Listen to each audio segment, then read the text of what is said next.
Hi everyone, we're Onshape Fluid Simulation, and today we'll be talking to you about some of the work we've been doing this semester and our goals for the future. The subteam Onshape Fluid Simulation is focused on creating simulations that model the flow through the plant. These simulations will help us solve some problems with the flow patterns through the plant, especially when we can model how the flow changes with different designs.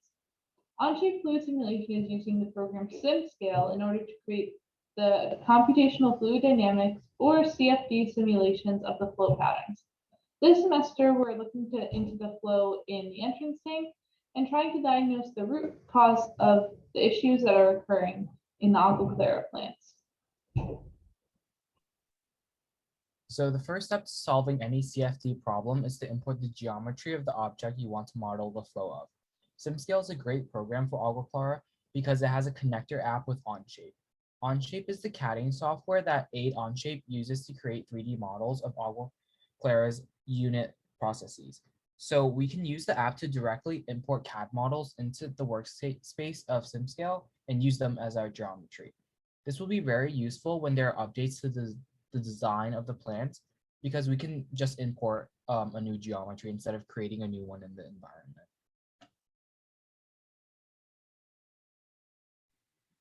The next step is to actually choose the solution method you want and create the simulation.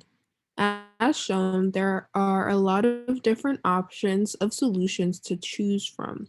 Do you want to model the flow of a fluid or structural stresses? Is your fluid incompressible or compressible? Do you have multiple fluids that are mixing together?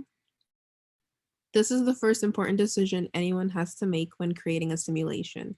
In the past, the subteam has chosen the incompressible option because water is normally thought of as an incompressible substance. However, now this subteam will be looking into the multi-phase solution because the Agua Clara pipes are not filled 100% with water, but also contain air and particles.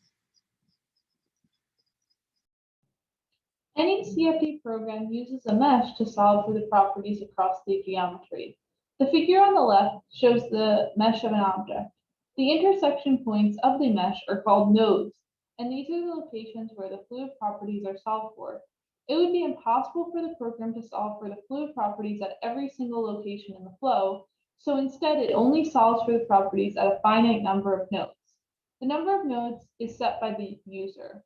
It's the user's decision to choose a superfine mesh if the properties are changing rapidly, or we can choose a coarser mesh if the finer mesh is too computationally intensive and expensive. So the next step in creating CFD simulation is to set boundary conditions. The boundary conditions usually dictate what your solutions will be, and there are many boundary conditions to choose from as shown to the right.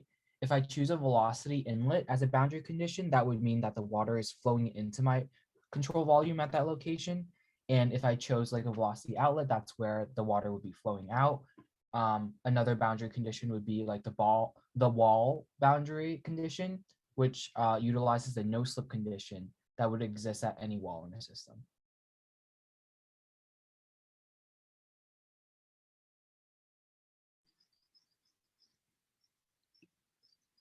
There are many problems in the current design of the entrance tank. We are trying to decrease the turbulence of the water in the tank because it is affecting the water flow rate.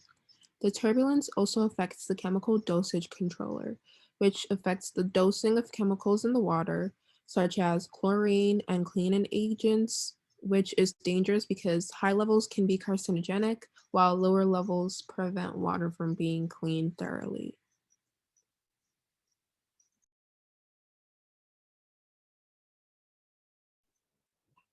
These are the simulation results from the subteam last semester. In this model, they only showed the flow through like 3 streams of fluids through these 3 openings. This created some inaccuracies, and like we noticed that there's black backflow in the second inlet pipe, as you can see in figure 9, which shouldn't really exist. The velocity heat map is also not evenly shaded, as one color at the inlets means that the flow is not really a jet stream, which is also inaccurate. So although it was helpful to see the results, we also changed the model that it ran and created our own model to more accurately describe the flow.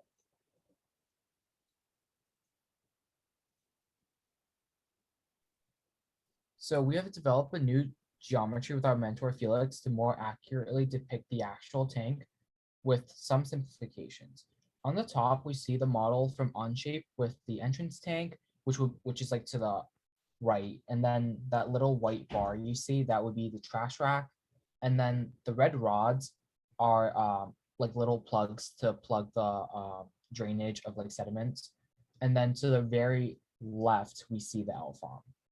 So we decided to remove the rods to simplify the model, and we also removed the trash rack because it would not affect the flow of water that much.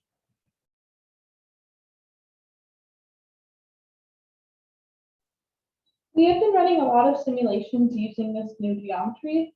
As shown in the video, this was one of our first successful runs. We are aiming for a runtime of about 30 seconds or until the water reaches the LFOM. We really want the water to reach the LFOM because this is the area of most of our interest and where the errors are occurring in the actual aquifer plants. However, as shown in the video, the water does not flow through the entirety of the entrance tank, but only gets to the third channel before the simulation crashes.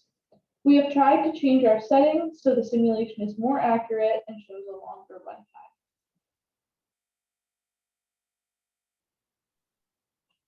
So this particular run, we switched the delta t to 0.0069 and the right interval to 0.0053. So what those numbers, we increased these values from our initial run on the previous slide.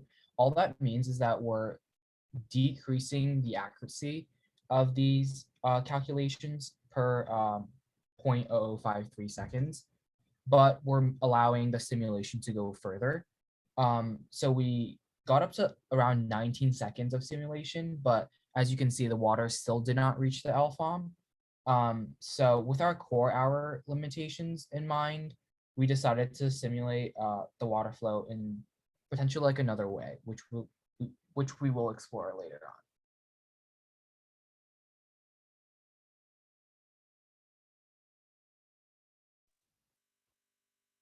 This run shows an obvious error where the flow is not accurately described in the simulation. So in this simulation, we decreased the accuracy so much that it just gave us really odd results that didn't make any sense. So this is how we discovered that under our current plan in SimScale, which is the student plan, we do not have the computational power to complete a full run with the current geometry.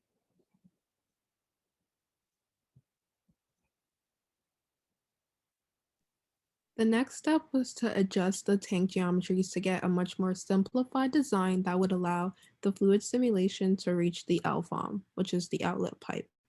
In the original tank design, there are 4 troughs. However, the last 2 troughs are meant to represent the sediment tanks in the original design. Therefore, we don't need it in our simulation as we are focused on the behavior of the system at the beginning portion of the tank.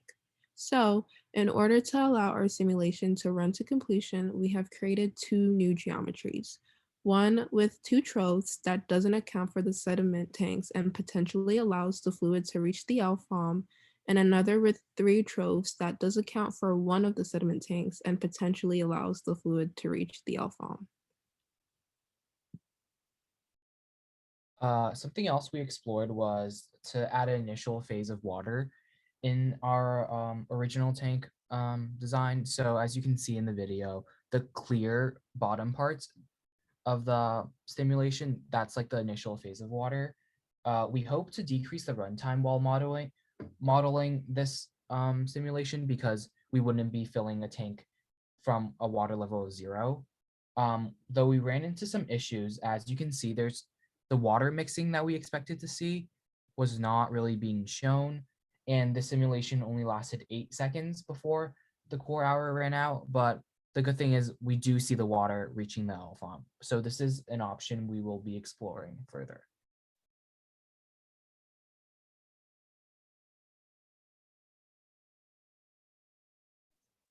The main goal of our project is to model turbulent flow in the entrance tank so we can diagnose the problem that's causing the turbulence in the actual Agua Clara plants. Previously, we've been modeling laminar conditions just so we can get the correct settings in a simpler model. Our next step is to use a turbulent model such as K epsilon, K omega, or K omega ST in order to get an even more accurate simulation of the flow patterns in the entrance tank.